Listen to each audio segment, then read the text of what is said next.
Floyd Mayweather's attorney says the gloves are off after the superstar boxer allegedly lost $175 million to his former money manager.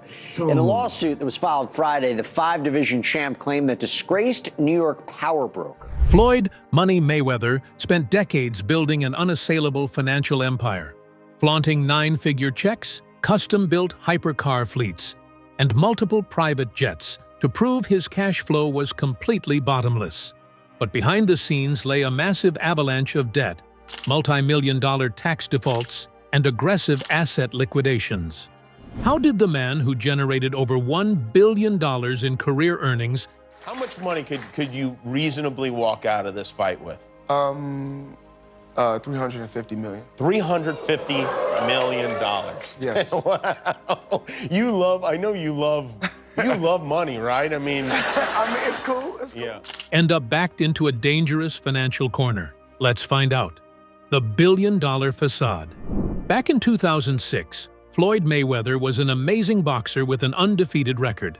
He went by Pretty Boy back at the time, and all he wanted was absolute control of his life and career.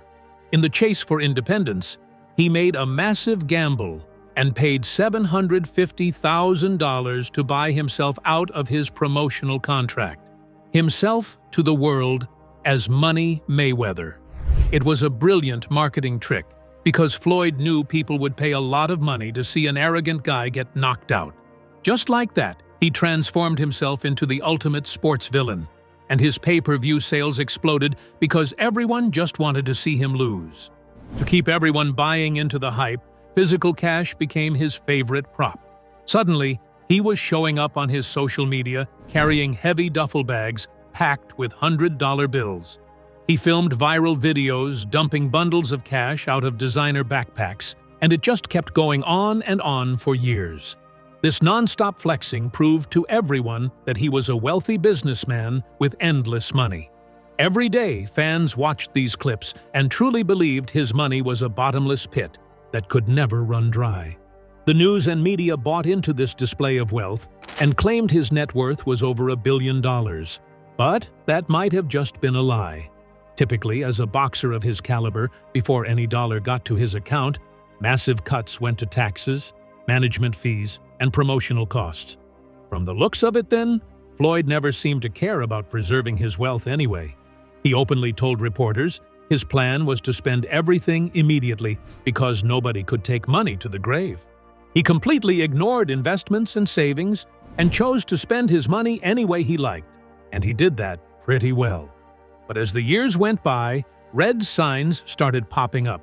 After the massive Conor McGregor mega fight, the giant stadium blockbusters completely stopped. Instead of fighting elite world champions, Floyd suddenly shifted to strange exhibition matches. He began traveling to places like Dubai and Japan to fight internet influencers and reality television stars in front of half-empty crowds.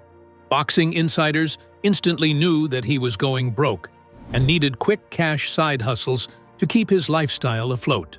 Regardless, his social media still stayed flashy, showing off his diamond watches and garages full of expensive cars. His life looked perfect online, but he was crushing under the weights of his extravagant lifestyle. Public court records revealed an avalanche of lawsuits from luxury jewelers and lenders demanding unpaid money. To make things worse, running his own promotional company meant he took all the risk. When these influencer fights failed to sell tickets, Floyd had to absorb the massive operational losses alone, and soon it became hard to hide this.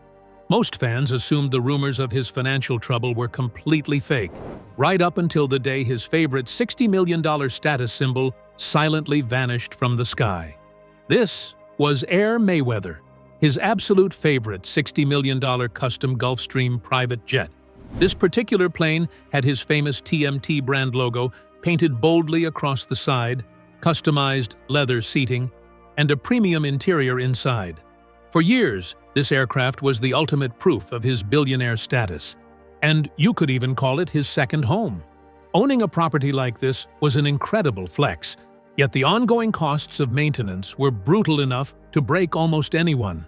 It costs around $5,000 for every single hour it spends in the air.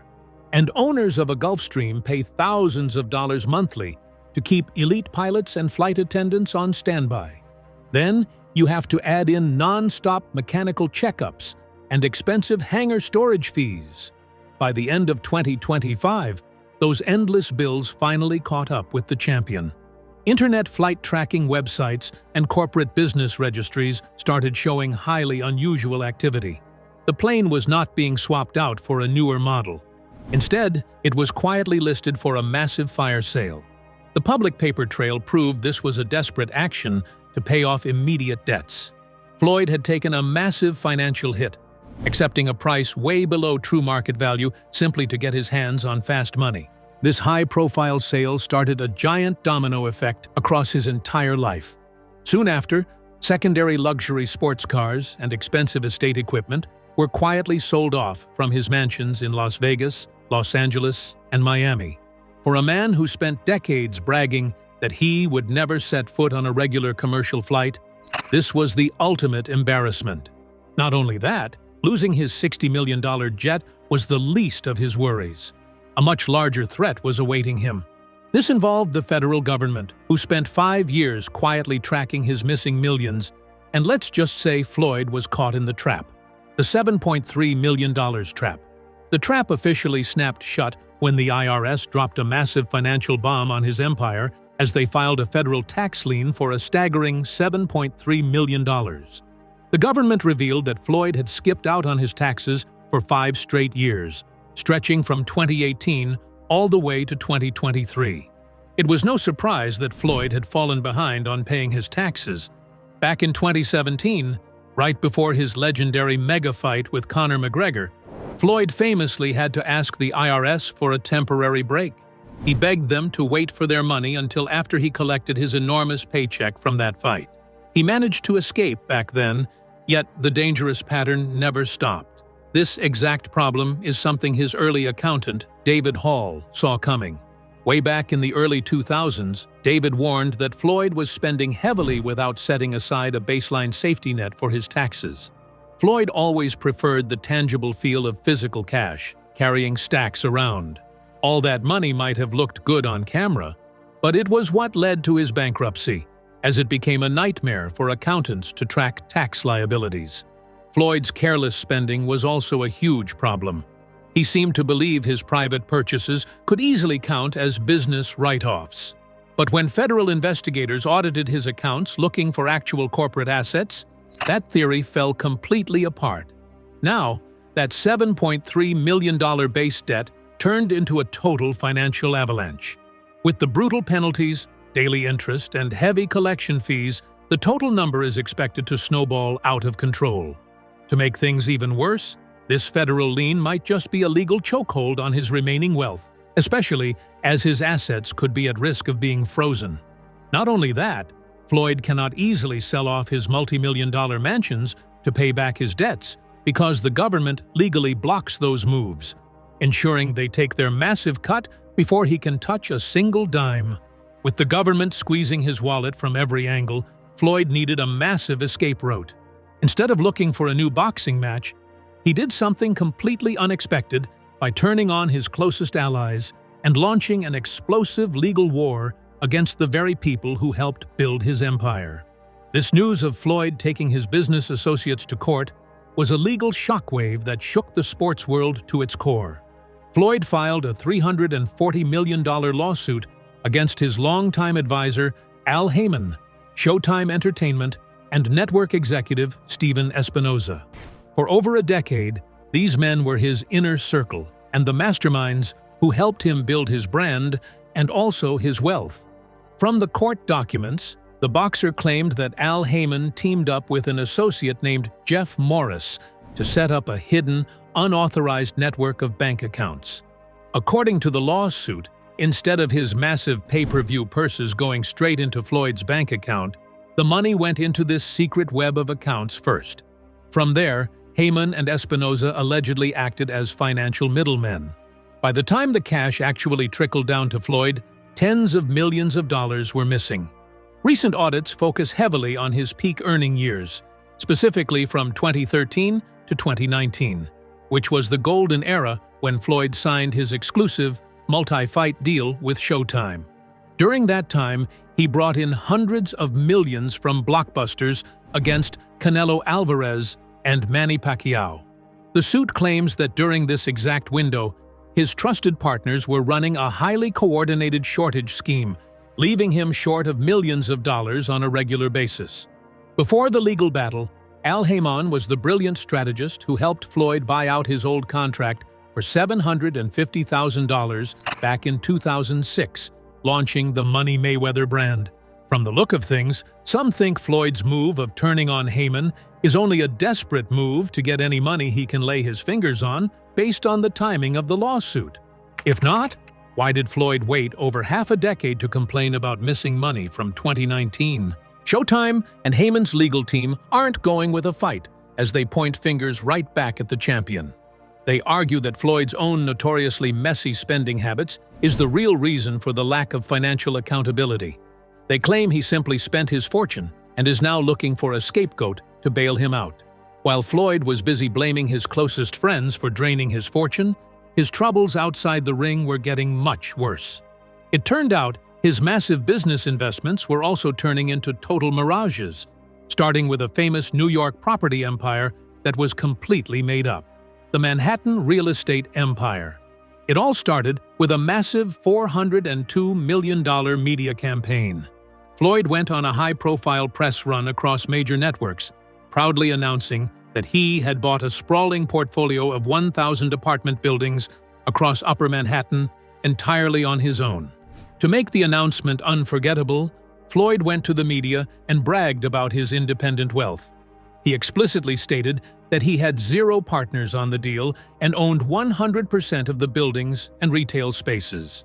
He claimed this grand move was his ultimate way of giving back to the community in a quest to provide affordable housing, while proving he could conquer the New York real estate market without any corporate help.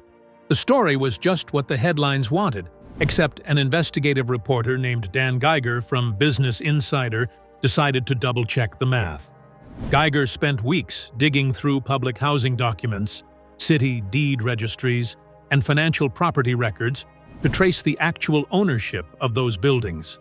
The results of the investigation completely debunked Floyd's solo billionaire claims and exposed the entire announcement as a giant PR stunt. The real estate reality check revealed that Floyd didn't own the buildings at all. Rather, a massive institutional firm named Black Spruce Management actually bought and managed the entire property portfolio.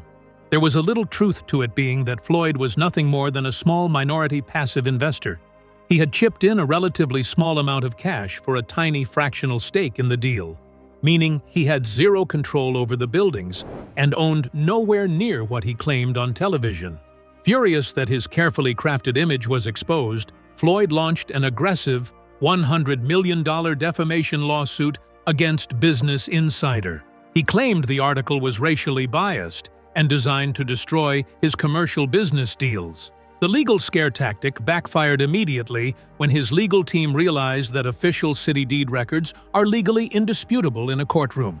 Floyd quietly and completely dropped the lawsuit. This sudden retreat caused permanent damage to his business goals.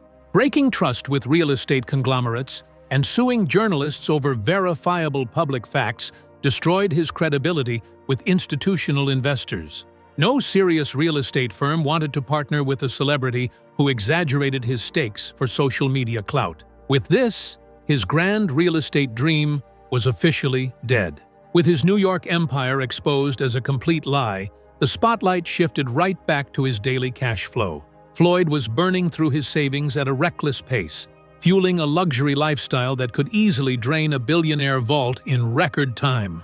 Former bodyguards who spent years walking alongside Floyd have shared eyewitness accounts of what it was like when the boxer went shopping. From their accounts, Floyd routinely spent anywhere from $500,000 to $1 million in a single buy. A huge chunk of this cash went toward a disposable designer clothing obsession. Everyone knows Floyd never wears the same luxury outfit or pair of high-end sneakers twice. Apart from his luxury shopping, he traveled from city to city, buying massive amounts of brand-new gear, and often left entire suitcases of expensive clothes behind in his hotel rooms simply because he did not want to pack them. Keeping up this lifestyle meant paying an insane amount of fixed overhead for his properties. Floyd accumulated massive estates in Las Vegas, Los Angeles, and Miami. Running these multi-city mansions meant dealing with non-stop property taxes, heavy utility bills, and complex structural security systems to protect the grounds.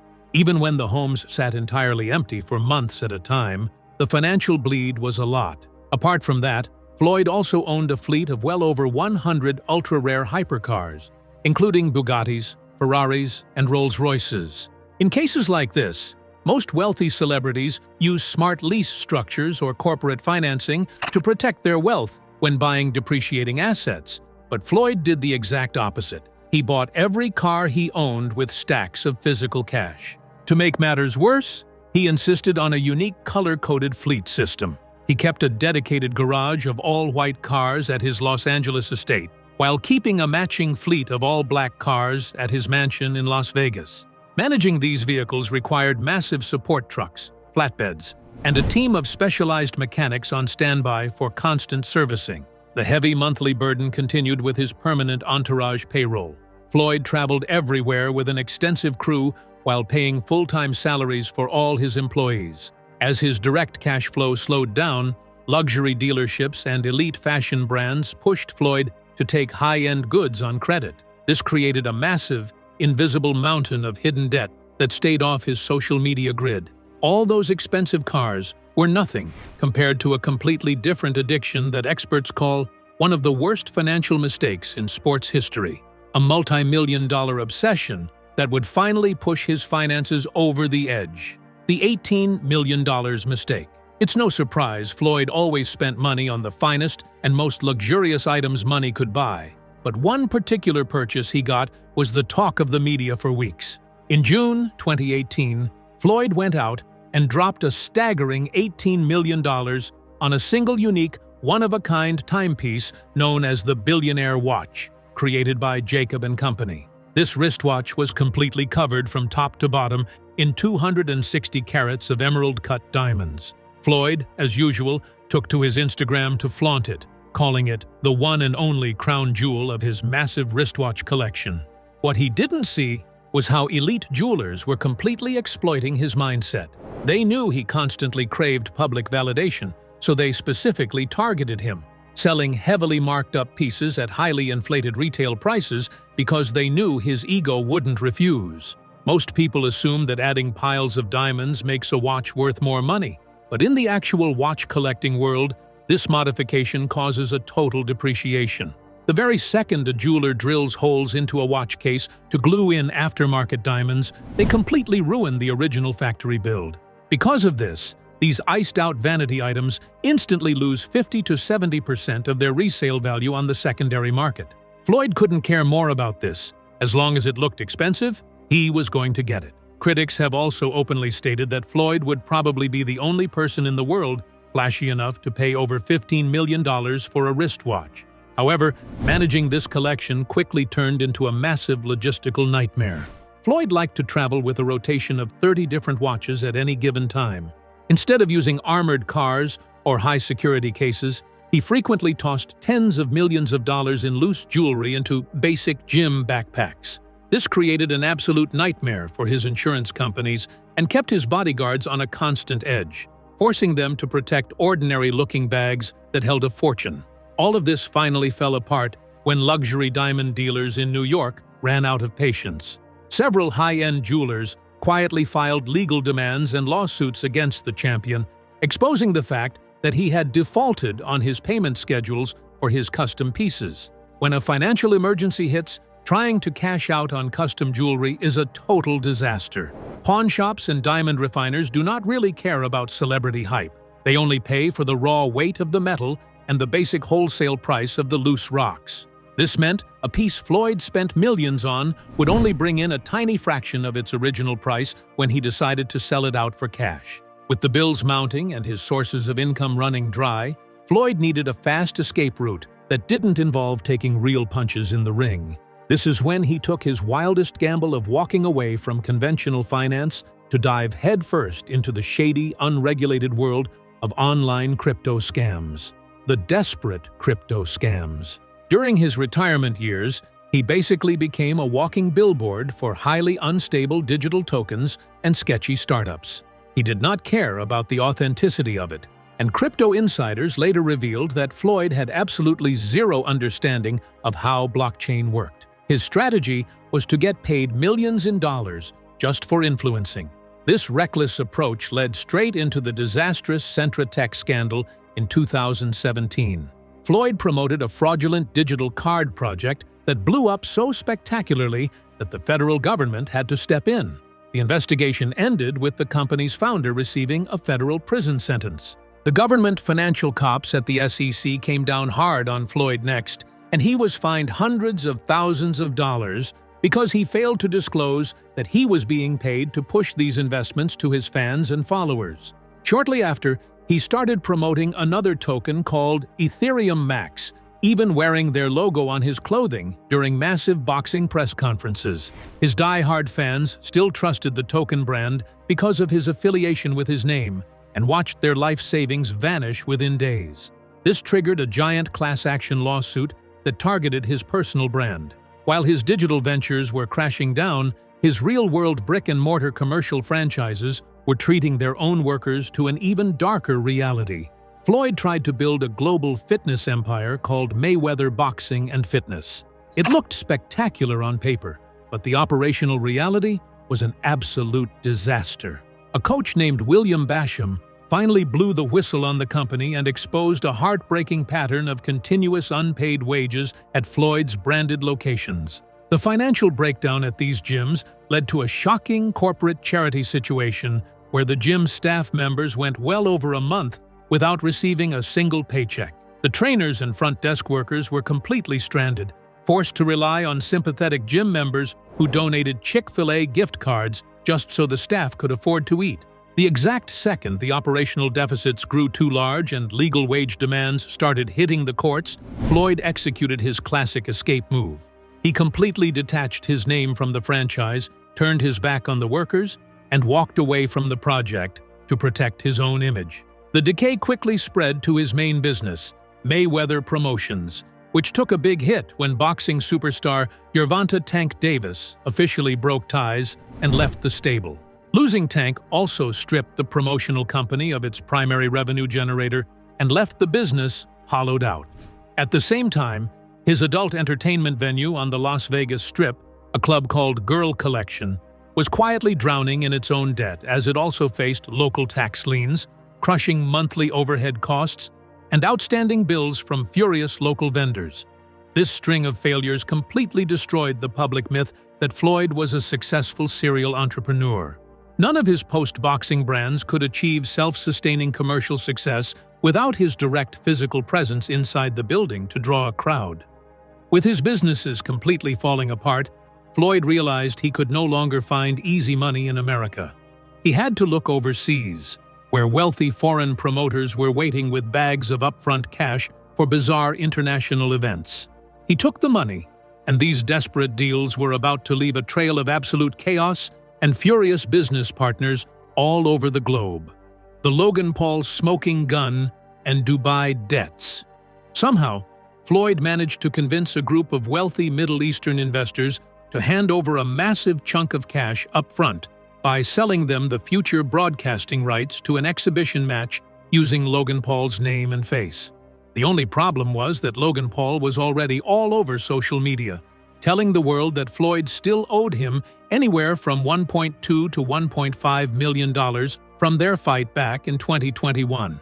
Things turned south when the Dubai investors quickly found out that Floyd had secretly moved the whole event over to a completely different promotional company back in America. They realized they were getting double-crossed and slapped Floyd with a massive lawsuit for double-dipping. Floyd managed to stay one step ahead of the law by using international contracts that kept American courts from pinning him down right away. He was traveling the globe from Japan to the UK, hunting down anyone who would hand him a quick check. He tricked foreign promoters into giving him massive upfront guarantees for fights that regular fans simply didn't care about. These promoters lost millions of dollars because nobody was buying tickets or pay-per-view passes to see an aging boxer beat up internet celebrities.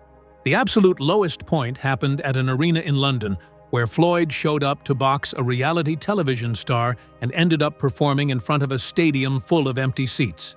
As this financial crash kept unfolding, rap icon 50 Cent shared he had predicted this exact breakdown over a decade ago. 50 Cent and Floyd used to be best friends, rolling together everywhere until a bitter feud over business control tore them apart. 50 Cent always claimed that Floyd was trapped in a dangerous cycle he called the fight, get money, spend money loop. As we move through 2026, everyone can see that 50 Cent was completely right.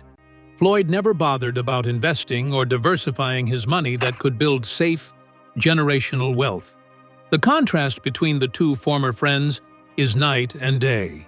While Floyd was chasing quick cash side hustles to pay his immediate bills, 50 Cent was operating like a true corporate executive, building massive empires with vitamin water and luxury liquor brands. Time proved that owning corporate assets creates permanent wealth, while athletic fame only gives you temporary cash.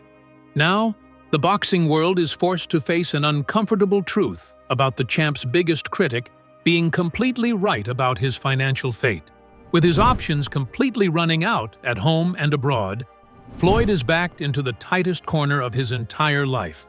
The multi-million-dollar lifestyle is officially on hold, forcing the aging legend to prepare for his ultimate gamble, stepping back into the ring to risk his flawless, undefeated record for one final, desperate paycheck. The 2026 Pro Comeback Plan. Right now, Floyd plans to return to active, professional boxing. At nearly 50 years old, he is jumping back into real, competitive matchups as his team mapped out a fast-paced, three-fight financial strategy for 2026.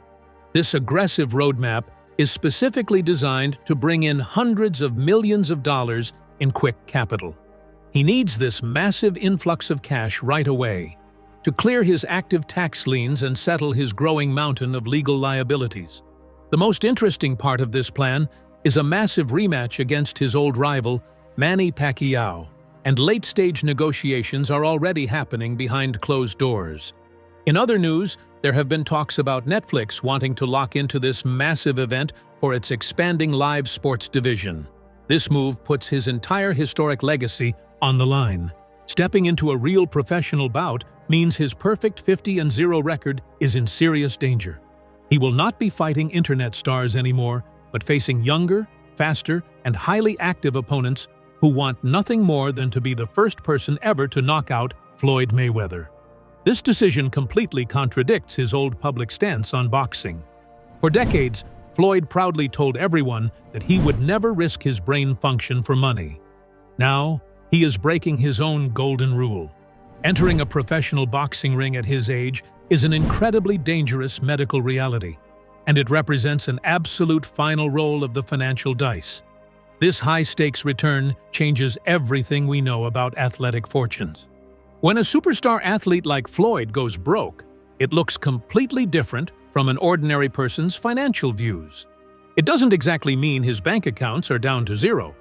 Instead, it means his wealth has dropped from a $1.5 billion lifetime peak down to a $300 million asset pool.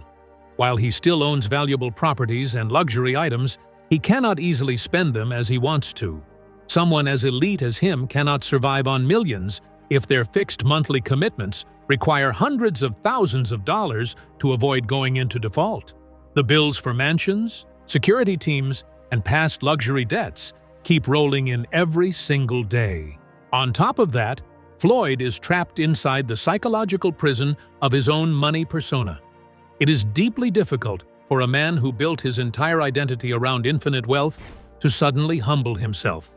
This modern financial struggle mirrors the dark legacy stories of past boxing legends like Mike Tyson and Evander Holyfield, as history repeats itself again right before our eyes. As the king of modern boxing enters the twilight of his career, the grand TMT empire is looking incredibly fragile. Do you think Floyd Mayweather will lose his legendary 50-0 undefeated record in his 2026 comeback? Or will he successfully escape his financial trap? Let us know in the comments. Don't forget to hit that subscribe button and turn on notifications for more videos like this. Thanks for watching.